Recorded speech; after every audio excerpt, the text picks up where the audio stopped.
Good morning, everybody. Mark Finan here in the home weather office on this Tuesday morning. It's now the 17th day of June 2025. And this is the morning briefing.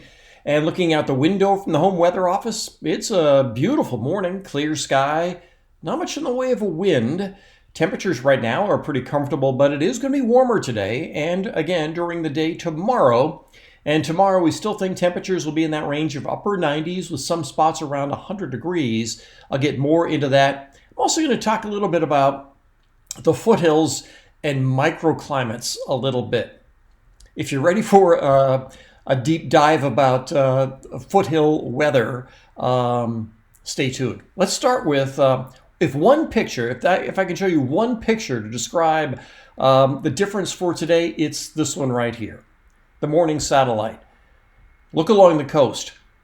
What happened to our marine layer? It is gone. There's no marine layer. At least nothing in the way of fog. There is some cool air on the immediate coast, but there is no fog here, which means that even with an onshore breeze this afternoon, there won't be much cool air on it. As I used to say back when I was doing that whole television thing, it's like having the fan on as opposed to having the AC on. So, yeah, we will be seeing an onshore breeze this afternoon, but without the low clouds along the coast, there just isn't as much cool air to be pushed inland, and with that, temperatures this afternoon will run warmer. So yeah, when I looked at this picture this morning, I was like, oh yeah, that's that's a good signal that today is going to be warmer. Yesterday, most valley temperatures were in the mid to upper 80s. Today, we're talking about mid 90s. So yeah, a pretty big warm up. Other than that, skies are clear throughout the west. Doesn't even look like there's much smoke from the Canadian fires, so it'll be a crystal clear day. Just a little bit of marine layer down here in Southern California. Let's talk a little bit about the wind that we are going to see. So this is today at 2 o'clock. Very light breezes throughout the area, especially in around Sacramento to the north, to the south. There's a little bit of a breeze, but generally light winds today around 2 o'clock. And then we go up here to 5 o'clock when we start to see the onshore breeze. And this is actually up to around 8 o'clock. We have some onshore component here, but yeah, it'll turn somewhat breezy around Fairfield, but we'll have a warm afternoon and just enough of a delta breeze to bring in some cooling tonight and not all that much wind on the east side of the Sierra. So that's today. Let's get into the day tomorrow. I'll go to 5 o'clock tomorrow. And tomorrow will be a pretty warm day, but we'll get the onshore breeze picking up late in the day. So it should be one of those days where we see afternoon temperatures in the upper 90s to around 100, but then we'll see some pretty good cooling in the evening, especially after about 7 or 8 o'clock. And by Thursday morning, we should see temperatures quite a bit cooler. Now, let me show you Thursday, because there's going to be a little passing trough that goes by that drops the temperatures quite a bit on Thursday. And Thursday afternoon, this is 11 o'clock in the morning, moderate winds, but starting to turn windy in the Sierra. That's 11 o'clock in the morning. Well, let's go to 5 o'clock in the afternoon, and here we have strong onshore winds and very windy on the east side of the Sierra and the crest of the Sierra. So yes, strong onshore winds, probably gusting over 30 in Fairfield. And on the east side of the Sierra, probably gusting over 40. So it's going to turn quite windy on the east side of the Sierra. And I've seen the Weather Service office in Reno, in cases like this the last few days, put up red flag warnings. Because of winds like this, we may see one again. And just a reminder that even though Thursday is going to be a cooler day compared to Wednesday, with this wind, you know, every day is a fire day. We usually think about the north winds being, fire producers, but it's, now for the valley, any day is a burn day, just because any small fire and a grass fire we're talking about, it starts and then the winds can push it. It doesn't have to be a north wind, a strong southwest wind or west wind can do that as well. So let's talk a little bit about the temperatures. With that, I'm going to show you the HRRR. Now, as I mentioned before, this is a tool. This isn't absolute, but let's just look at 5 o'clock this afternoon. and then scan over this. And as I scan over it in the valley, you'll see temperatures, they pop up 94, 95, we get closer to Fairfield, temperatures in the 80s, the foothills generally mid-90s, in the Sierra, mid to upper 70s for the most part. So that's today. Then tonight we see some pretty good cooling. This is 5 o'clock. I'll go to 6 o'clock tomorrow morning. We have cooling in the valley with temperatures now dropping down into the 50s. And then tomorrow afternoon, Wednesday afternoon, I'll go to 5 o'clock. Here you'll see the temperatures upper 90s to around 100. So while we could see 100 tomorrow, it's going to be very close. It's going to be one of those, 98, 100 degree days, something like that. So we're not looking at a screaming hot day where it's 100 degrees at 1 o'clock in the afternoon. It's still 100 at 7. It's going to be one of those days that it just kind of tickles 100 degrees, if you will. All right, but I want to talk a little bit about the microclimates of the foothills. So I'm going to back up to early on Wednesday morning. This is around 6 o'clock in the morning. Okay, so valley temperatures are in the mid to upper 50s. And then you get closer to the coast, temperatures are in the low 50s. But you'll notice this area of this orange and red color. Let's go through like El Dorado County and Placer County and Nevada County.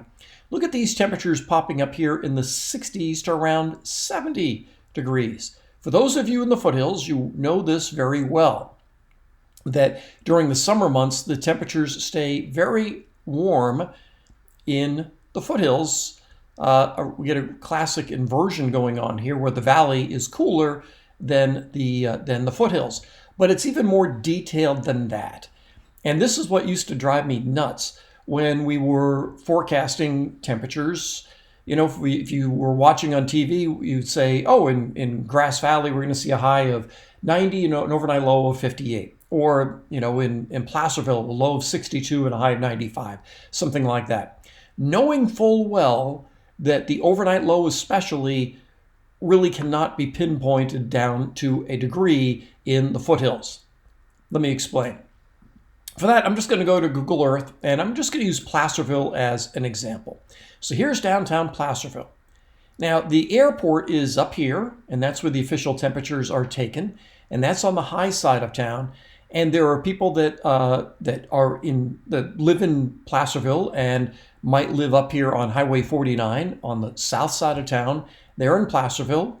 And then also people that are down toward Missouri Flat Road that are also in Placerville. And then on the north side of town, also up on Highway 49, that are also in Placerville. But let's zoom in a little bit more. And I've got the terrain on here. And this is a really good example. So here's Highway 49. Here's Main Street. If you are on Main Street, you are on the low part of Placerville. And same thing down toward Missouri Flat Road. You're down by the river. So this is the low spot. And the low spots will have the coldest temperatures in the morning. So if we're forecasting an overnight low in Placerville, and again, I'm just using Placerville as an example. You could do the same thing in Grass Valley, in Auburn, in Sonora, Jamestown, you name it. The overnight lows are going to be all over the place just because of the terrain. The coldest air will sink down to the lowest spots. So first thing in the morning on Wednesday morning, down here on Main Street, you may see a temperature around 60. But if you go just outside of town and go up that steep climb right here, outside of Placerville and get up onto the ridgetop, the temperature up here might be 70 degrees. So if you were driving on Highway 49 on Wednesday morning, and you were paying attention to your car thermometer, which I wouldn't recommend because that's a rather steep grade right there. Up here, your car thermometer might say 70. By the time you get down to downtown Placerville, it may say 60. And then if you go out here to the east side of town where the airport is, this is also up on a ridgetop up here. And that is also well above what we're going to see for the valley. So here's where the airport is, and you can clearly see that, this is the nice spot for the airport to be, but it is much above what you see down here on the down on Highway 50. And so what you're going to find here is the coldest air right down in here, right down by the river, and much warmer up where the thermometer is. And then if you talk to farmers up here at Apple Hill, They see it to the extreme, because what you'll find up here is you'll find a lot of vineyards, and the vineyards are also built into these hillsides, and the growers will tell you that the bottoms of their vineyards, the growing conditions there will be much different than something just a couple hundred yards away at the top of their vineyards, because a lot of the vineyards up here in Apple Hill are built onto slopes, because it's tough to find any flat ground up here in Apple Hill. So anyway, that's a little thing about microclimates of the foothills and trying to predict overnight lows for Placerville, and again, for any other foothill location. What you're going to find here is that one temperature. So let's say we forecast an overnight low of 62 in Placerville. We know full well that there are going to be some spots that are 70 and some areas that might be up in the upper 50s. And you contrast that with what you have down on the valley floor. If you're forecasting an overnight low in Sacramento, because it's flat ground, you're going to find much more uniform temperatures throughout the area. So maybe that's a bit too much, but that's the sort of thing that we'd spend a lot of time on in the office, trying to pick one number, and it may have been a fool's errand, but that's what we do. And if you watch television and they tell you that that's what the overnight low is going to be, and like I said, Placerville or Jackson or wherever it might be, keep in mind that the ridge tops, most cases, are going to run warmer, and the valleys are going to run cooler than that. But it's the sort of thing that we pull our hair out about. And as you can see, I pulled out a lot of hair. Anyway, that's everything I've got for you on this Tuesday morning. It's going to be a warm day, and tomorrow a little bit hotter. But after that, the end of the week will cool off once again. Make it a great day. I'll talk with you later.